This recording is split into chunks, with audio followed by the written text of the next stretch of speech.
प्रदेश की कानून व्यवस्था पूरी तरह ध्वस्त है और उसका बड़ा कारण क्या है कि पुलिस का दुरुपयोग सरकार ने करना शुरू कर दिया। ऐसा क्या हो गया कि उत्तराखंड के इर्द गिर्द तो छोड़ दीजिए, झारखंड जितने दूर जैसे प्रदेशों से जो हार्डकोर क्रिमिनल आ रहे हैं और उत्तराखंड में यहाँ रह रहे हैं, तो इसके मायने उत्तराखंड क्रिमिनल्स के लिए एक सेफ हेवन के तौर पर हो गया। मर्डर होना, गोली चलना, बिल्कुल हम लोग सोच नहीं सकते कि उत्तराखंड में मर्डर गोली चले, यहाँ गन कल्चर पनपे, लेकिन यहाँ पर तो गैंग वॉर पनपने की स्थिति अगर हो गई तो वो पुलिस की ही नहीं, सरकार की बड़ी नाकामयाबी है। सरकार को अपनी प्राथमिकताएं बदलनी होंगी, सरकार को अपनी नीतियां बदलनी होंगी, सरकार को अपनी काम करने का तरीका बदलना होगा, अवैध कामों से दूर प्रशासनिक अमले को रखना होगा, अपने आप को भी इन कामों से दूर रखना होगा, अवैध खनन छोड़ना होगा और क्रिमिनल्स हार्डकोर की उत्तराखंड में कोई जगह नहीं है, उनसे उत्तराखंड को दूर रखना होगा। उत्तराखंड की कानून व्यवस्था को लेकर कांग्रेस विधायक काजी निजामुद्दीन ने कड़ी आपत्ति जताई है। अपने आवास पर बुलाई गई प्रेस वार्ता में कांग्रेस विधायक काजी निजामुद्दीन ने प्रदेश सरकार पर सीधा निशाना साधते हुए कहा कि उत्तराखंड के हालात बेहद चिंताजनक हो चुके हैं। उन्होंने कहा कि प्रदेश में हत्या, लूट और चोरी जैसी घटनाएं लगातार बढ़ रही हैं, जिससे उत्तराखंड की छवि बुरी तरह प्रभावित हो रही है। मुख्यमंत्री द्वारा कानून व्यवस्था सुधारने के दावों के बावजूद जमीनी स्तर पर कोई ठोस बदलाव दिखाई नहीं दे रहा है। कांग्रेस विधायक ने आरोप लगाया कि अपराधों पर प्रभावी नियंत्रण न होने के कारण आम जनता में भय का माहौल है और लोग खुद को असुरक्षित महसूस कर रहे हैं। कानून व्यवस्था पूरी तरह ध्वस्त है और उसका बड़ा कारण क्या है कि पुलिस का दुरुपयोग सरकार ने करना शुरू कर दिया। चुनाव में अपनी एजेंडा सेट करने के लिए, चुनाव प्रभावित करने के लिए, चुनाव को हराने जिताने के लिए, खनन के लिए, सिविल मामलों में, प्रॉपर्टी के विवाद में अगर इस्तेमाल होना शुरू हो गया पुलिस का, तो फिर पुलिस का दिमाग अपने जो मूल काम है उससे हटेगा, कानून व्यवस्था से, और फिर वो दूसरे कामों में लगेगी। आप उत्तराखंड के डीजीपी को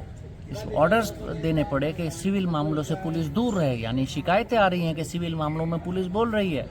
ऐसा क्या हो गया कि उत्तराखंड के इर्द गिर्द तो छोड़ दीजिए, झारखंड जितने दूर जैसे प्रदेशों से जो हार्डकोर क्रिमिनल आ रहे हैं और उत्तराखंड में यहाँ रह रहे हैं, तो इसके मायने उत्तराखंड क्रिमिनल्स के लिए एक सेफ हेवन के तौर पर हो गया। और यहाँ पर मर्डर होना, गोली चलना, बिल्कुल हम लोग सोच नहीं सकते कि उत्तराखंड में मर्डर गोली चले, यहाँ गन कल्चर पनपे, लेकिन यहाँ पर तो गैंग वॉर पनपने की स्थिति अगर हो गई तो वो पुलिस की ही नहीं, सरकार की बड़ी नाकामयाबी है। सरकार को अपनी प्राथमिकताएं बदलनी होंगी, कानून व्यवस्था स्थापित करना पुलिस का काम है और पुलिस को कानून व्यवस्था में ही प्रयोग करना चाहिए। उसके अलावा सरकार को अपना एजेंडा छोड़ना पड़ेगा और अपने विरोधियों से जो स्कोर सेटल करने के लिए प्रयोग करना शुरू कर दिया सरकारी एजेंसियों का, उससे सरकार को बचना होगा।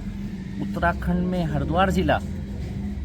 में अगर बाहर का व्यक्ति आता है, विधायक बनेगा, मंत्री बनेगा, यहाँ के प्रशासनिक अमले को वो अपने इशारों पर चलाएगा और मंगलौर के चुनाव में बाहर के व्यक्ति को लाकर चुनाव लड़ाया जाएगा, उनके साथ एक अलग प्रकार की सोच वाले लोग यहाँ आएंगे जो उत्तराखंड की सोच से उनका मिजाज नहीं मिलता, तो वो दबंगई यहाँ चलेगी और पुलिस खड़ी होकर लाठी डंडा चलाकर उनके एजेंडे को यहाँ पर लागू करवाएगी। तो फिर उत्तराखंड में वो उसी प्रकार का कानून व्यवस्था होगी जैसी सरकार यहाँ पर अपनी रीति और नीति चलाए हुए है। सरकार को बचना होगा और पुलिस प्रशासन को का दुरुपयोग छोड़कर उसका कानून व्यवस्था स्थापित करने में सदुपयोग करना होगा। यहाँ के लोग गन कल्चर नहीं चाहते, यहाँ शांतवादियाँ हैं, तो शांतवादियों में शांति चाहिए। गोली, बंदूक, गन, गुंडागर्दी, हार्डकोर क्रिमिनल की उत्तराखंड में कोई जगह नहीं। सादा आपके सामने है, तो आप ही महसूस करिए सड़कों पर चलते हुए। कानून व्यवस्था से संबंधित ही आज हम सब लोग आपस में बात, कानून व्यवस्था सरकार नहीं संभाल पाएगी तो अपनी जान बचाने के लिए उनको इस तरह के नैरेटिव लाने पड़ेंगे। जब सरकार डेवलपमेंटल वर्क से दूर हो जाएगी तो उनको कवर अप करने के लिए फिर इस तरह के इश्यूज़ लाने पड़ेंगे और यही नहीं, अभी और नए नए इश्यूज़ ईजाद करेंगे बैठकर, तो ये तो कम्युनल एस्पेक्ट पर उनको लाना ही पड़ेगा। अगर वो कम्युनल एस्पेक्ट पर चुनाव को नहीं लाएंगे तो ये सरकार तो 2 मिनट टिक नहीं पाएगी। ये तो एक आई वॉश के तौर पर है और एक फेस सेविंग है सरकार की। सरकार को अपनी नीतियां बदलनी होंगी, सरकार को अपनी काम करने का तरीका बदलना होगा, अवैध कामों से दूर प्रशासनिक अमले को रखना होगा, अपने आप को भी इन कामों से दूर रखना होगा, अवैध खनन छोड़ना होगा और क्रिमिनल्स हार्डकोर की उत्तराखंड में कोई जगह नहीं है, उनसे उत्तराखंड को दूर रखना होगा। जाने भारतीय जनता पार्टी और लोकदल, आप ये बताइए, लोकदल इस समय एनडीए का एलआई पार्टनर है और जयंत चौधरी जी इस वक्त अजीत सिंह जी और जयंत चौधरी जी इस वक्त मोदी जी की सरकार में कैबिनेट में वो एक राज्य मंत्री के तौर पर काम कर रहे हैं और पुरकाजी के विधायक जो आरएलडी के हैं वो इस वक्त यूपी में योगी जी की सरकार में मंत्री हैं। तो भारतीय जनता पार्टी और आरएलडी का गठबंधन है, ये तो ये लोग तय करें कि किसको लड़ाएंगे और रहा सवाल जो लोग आरएलडी में गए हैं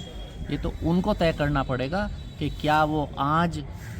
मोदी जी, अमित शाह जी, योगी जी और धामी जी की नफरत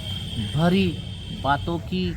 के लिए उनका समर्थन करेंगे तो फिर मंगलौर की जनता भी, क्षेत्र की जनता भी उनको उसी नज़रिए से देखेगी। अब आपके सामने उन्होंने मंगलौर नगर पालिका का चुनाव भी लड़ाया। वो भले ही इंडिपेंडेंट कैंडिडेट थे लेकिन कैंडिडेट को उस वक्त भारतीय जनता पार्टी के उन नेताओं ने लॉन्च किया जो नफरती भाषण के लिए मशहूर हैं। तो भारतीय जनता पार्टी के समर्थित प्रत्याशी के रूप में कैंडिडेट लड़ाया, लेकिन मंगलौर की जनता जागरूक है, उन्होंने उस नफरती भाषण देने वाले लोगों के कैंडिडेट को हराया और यहाँ पर मंगलौर की जनता उस नफरती चीज़ को न बर्दाश्त किया न करेगी।